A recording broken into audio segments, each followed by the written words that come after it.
personne ne sortira vainqueur. Nous possédons plus d'armes nucléaires que quiconque. Mais nous ne faisons pas d'essais. Nous les avons arrêtées il y a de nombreuses années. Comme d'autres pays en font, je pense qu'il est normal que nous en fassions aussi.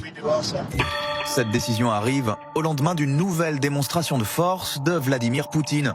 Le président russe a annoncé hier le test réussi d'un drone sous-marin à capacité nucléaire, baptisé Poséidon, qui doit équiper ses sous-marins.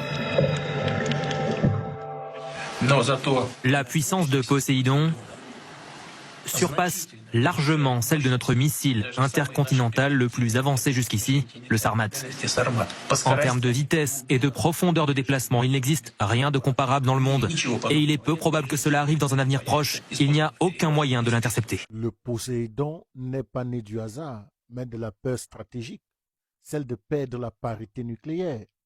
Après le retrait américain du traité ABM en 2002, les Russes ont compris que les États-Unis construisaient un bouclier antimissile global, capable un jour d'intercepter leur ICBM. Le Samad pouvait percer, oui, mais il restait traçable, prévisible. Alors Moscou a cherché une arme que rien ne pourrait arrêter. Ni radar, ni laser, ni dôme spatial.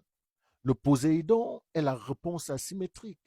Un drone sous-marin nucléaire autonome propulsé par un réacteur miniature qui peut dormir dans les fonds arctiques et frapper des mois plus tard.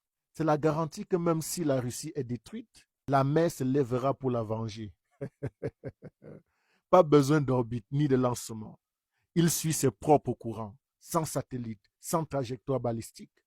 C'est l'arme née du déséquilibre, le contrepoids à la domination technologique américaine. Là où le Samad impose la peur, le Poséidon institutionnalise la faim. Il existe pour rappeler que dans le calcul nucléaire, il n'y aura jamais de gagnant.